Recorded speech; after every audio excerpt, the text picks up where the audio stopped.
What was your vision for the film, and how did you approach realizing it? My vision for this film was to tell a story that the emotional and thematic core was about empathy, and to do it in a way that felt really, really grounded. So in terms of achieving it, it was about performance and it was about the visual storytelling. The actors came in and we did rehearsal in the beginning of the process and really tried to home in on the emotional lives of these characters, the psychological lives. And it was great working with Anthony and Harrison and Danny and the entire cast to really create as an authentic of an emotional life for these characters. And then the other thing was the style. I wanted this film to feel really grounded and textured. So we used classic C-series lenses and we incorporated a lot of filmic looks. We put grain and gate weave and halation. The camera itself was very controlled to create a sense of menace and tension for a kind of political paranoid thriller. And all those things came together to make something that I felt would honor the previous Captain America movies, but be very singular to Sam and his emotional journey in this film. What kind of research did you do, and where did you find inspiration?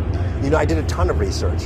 The research that I did in this film to be able to tell the story, first of all, started cinematically. I wanted to look at other genre comps that were important for this film. So movies like The Day of the Jackal, movies like Point Blank, movies like Les Samurai. Then of course you want to go back and you want to do everything that makes sure you honor the Marvel stories. So I was looking at old Marvel serials, the original Captain America serials from 1944.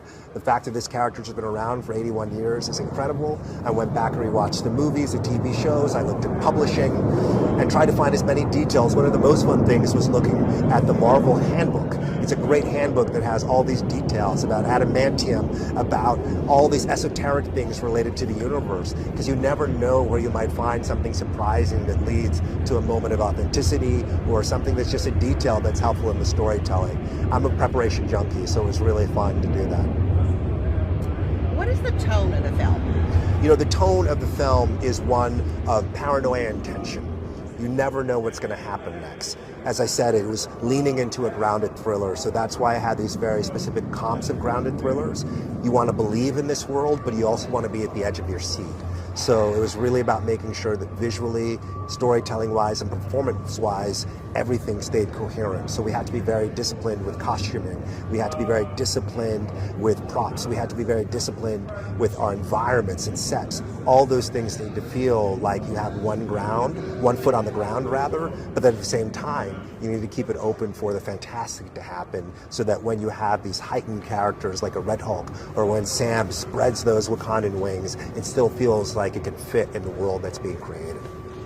Speaking of Red Hulk, how does Red Hulk fit into the story? Red Hulk fits into this story because he is part of what Thaddeus Ross is running away from.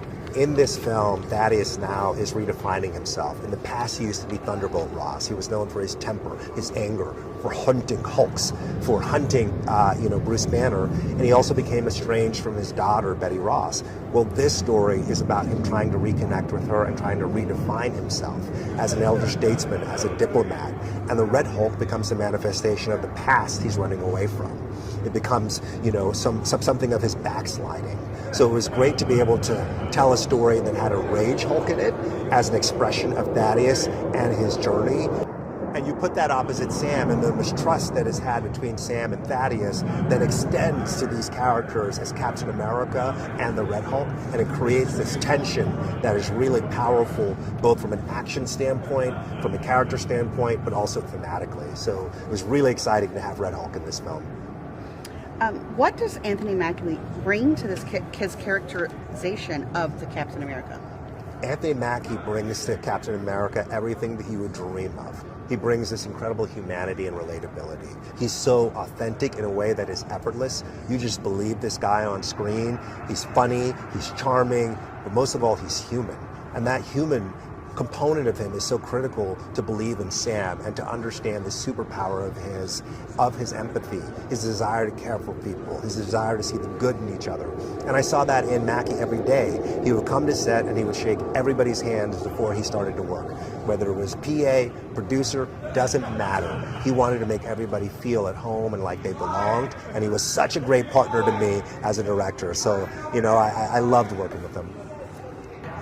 What was your overall goal to achieve with production design and the look of the film? My overall goal to achieve the production design and the look of the film was to create that grounded aesthetic, but also to visually tell the story in a way that enhances its themes. So one of the things, for example, that I asked the production designer and everybody involved in designing the film to do is to remove all red.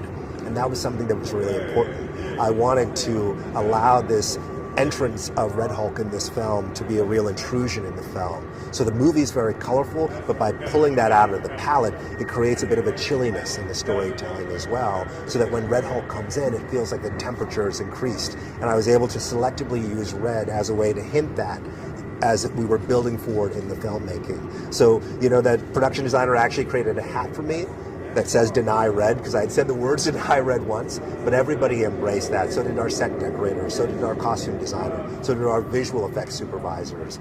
And then that also led to this idea of empathy, because as the movie got more intense, it also meant that Sam has to work harder to reach and connect to everybody around him, especially Thaddeus Ross. So it's a great way to use the visual storytelling to enhance theme and enhance character. Tell us what the audience should expect from the action of the film. The audience should expect action that is incredibly thrilling and visceral and surprising. Again, it's always about character. From the very beginning, I had this obsession with Sam Wilson and Anthony Mackie using a brick to take somebody out. But for me, as cool as that was, it was an opportunity to see him be resourceful in the moment, to get scrappy, to improvise, because that's what a man who doesn't have a conventional set of superpowers would have to do. And then at the same time, when the movie gets more heightened, I wanted to make sure that it felt cohesive with the rest of the film, the style of this paranoid political thriller with controlled camera movement, with very precise framing. And that ended up being something that the visual effects artists and supervisors, people from DD, people from Weta also embrace, and our great team working on the film. And it just feels like one movie that has a continuous flow to it that's really elegant and intense and surprising. And when you get to the aerial sequences, when you get to Red Hulk, you'll be at the edge of your seat, but you'll feel a real emotional connection to all the characters in the film.